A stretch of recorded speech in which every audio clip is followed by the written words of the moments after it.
নমস্কাৰ, মই ধ্ৰুৱ স্বাগতম জনাইছোঁ সূৰ্যোদয় ইউটিউব চেনেললৈ। আহিলোঁ শিৱসাগৰ পুখুৰী পাৰত আৰু শিৱদৌলত লগ পালোঁ। আমাৰ ইয়াত মানৱ দা আছে, ভাস্কৰ দা ইউটিউব চেনেলত সকলোৱে প্ৰায় চাগে দেখিছেই। আৰু আমাৰ নতুন নতুন ছাবস্ক্ৰাইবাৰসকল লগ পালোঁ শিৱসাগৰ স্থানীয়।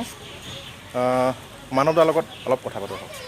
বিশেষকৈ আমি প্ৰথমে সকলোকে ধন্যবাদ জনাইছোঁ। আৰু শিৱৰাত্ৰিৰ যেতিয়া অনুষ্ঠান অনুষ্ঠিত হ'ব, তেতিয়া যেতিয়া শিৱদৌললৈ প্ৰাংগণে পূজাৰ কাৰণে আহিব, তেতিয়া ৰুদ্ৰাক্ষ গছজোপা চাবলৈ নোপোৱা হ'ব। এইজোপা হৈছে ৰুদ্ৰাক্ষ টি, আৰু এই গছজোপাত এতিয়াও ৰুদ্ৰাক্ষ যিটো আমাৰ মানে গুটি, সেই গুটিটো লাগে। মোৰ হাতত এটা ৰুদ্ৰাক্ষ গুটি আছে, মই দেখাব বিচাৰিছোঁ।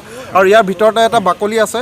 প্ৰথমে এইটো বাকলি আছে, বাকলিটো গুচাই দিয়াৰ পাছতে ৰুদ্ৰাক্ষৰ যিটো হেৰিটো ওলাই যাব, গুটিটো ওলাব। গুটিটো কেইমুখীয়া ৰুদ্ৰাক্ষ সাধাৰণতে গম পোৱা নাযায়। বিশেষকৈ বহু প্ৰকাৰৰ ৰুদ্ৰাক্ষ গছ আছে, আছে না 24টা মুখলৈকে মানে ৰুদ্ৰাক্ষ আছে। আৰু বিশেষকৈ যি কি নহওক, এই ৰুদ্ৰাক্ষ গছজোপা দুৰ্লভ প্ৰজাতিৰ গছ। এই গছজোপা চাবলৈ নোপোৱা হ'ব, য'ত আধ্যাত্মিকতাৰ জড়িত হৈ আছে। এইখিনি কথা ধন্যবাদ। শিৱসাগৰ মই স্থানীয় যুৱক যদিও আজিলৈকে মই ৰুদ্ৰাক্ষ গছজোপা চিনিয়ে নাপাওঁ, আজি প্ৰথম দেখিছোঁ। আমাৰ ভাস্কৰ দাও আজি প্ৰথম দেখিছে। কেনেকুৱা অনুভৱ?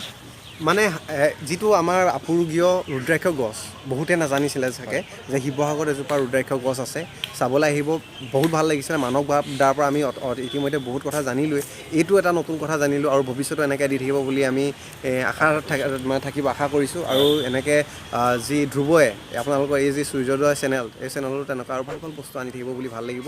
আৰু সঁচাকৈ ভাল লাগিলে, গোটেইসকলক লগ পালেও ভাল লাগিলে। ধন্যবাদ।